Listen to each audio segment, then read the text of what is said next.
தஞ்சை மாவட்டம் பள்ளத்தூர் அரசு பள்ளியில் மயங்கி விழுந்து 7ஆம் வகுப்பு மாணவி உயிரிழந்துள்ளார். மைதானத்தில் நடந்து சென்றபோது மயங்கி விழுந்து மாணவி உயிரிழந்ததாக அண்மை செய்தியை பார்த்து வருகிறோம்.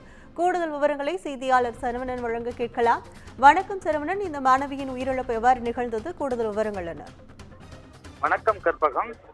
தஞ்சாவூர் மாவட்டம் அதராம்பட்டம் கிராமத்தில் 7ஆம் வகுப்பு மாணவி மயங்கி விழுந்த சம்பவம் பெரும் பரபரப்பையும் சோகத்தையும் ஏற்படுத்தியுள்ளது. மேலும் 2 மாணவிகள் அழகிய நாயகிபுரம் அரசு மருத்துவமனையில் சிகிச்சைக்காக அனுமதிக்கப்பட்டுள்ளனர். மாணவிகள் மயக்கத்தில் காண குடற்புழு நீக்க மாத்திரை காரணமாக தான் என அதிகாரிகள் ஆய்வு செய்ததில் முதல் கட்ட தகவலாக நமக்கு தற்போது கிடைத்திருக்கிறது. தஞ்சாவூர் மாவட்டம் சொக்கநாதபுரம் அருகே பள்ளத்தூர் அரசு மேல்நிலைப் பள்ளியில் கண்ணன் என்பவரது மகள் கவிபாலா வயது 13. இவர் பள்ளியின் மைதானத்திலே நடந்து செல்லும் பொழுது மயங்கி விழுந்தது என கூறப்படுகிறது. அவரை மீட்டு அரசு மருத்துவமனையில் ஆசிரியர் சேர்த்த நிலையில் மாணவி வழியிலே உயிரிழந்ததாக மருத்துவர்கள் தெரிவித்தனர்.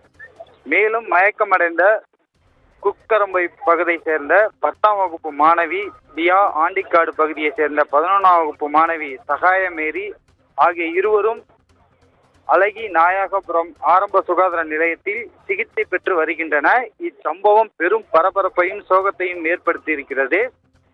தற்போது அந்த பள்ளியில் பெற்றோர்கள் முற்றுகையில் போராட்டத்திலும் ஈடுபட்டு வருகின்றனர். முன்னதாகவே பள்ளி மாணவிகளுக்கு இன்று காலை 11 மணி அளவில் குடல் புழு நீக்க மாத்திரை வழங்கப்பட்டது. பள்ளி மாணவியின் உயிரிழப்பை தொடர்ந்து பள்ளத்தூர் அரசு மேல்நிலைப்பள்ளி எதிரே பட்டுக்கோட்டை சேதுவாசத்திரம் நெடுஞ்சாலையில் பொதுமக்கள் உறவினர்கள் சாலை மறியலில் ஈடுபட்டு வருகின்றனர். கிராமம் முழுவதும் சோகத்தில் ஆழ்ந்திருக்கின்றனர். கற்பகம். விவரங்களுக்கு நன்றி சரவணன்.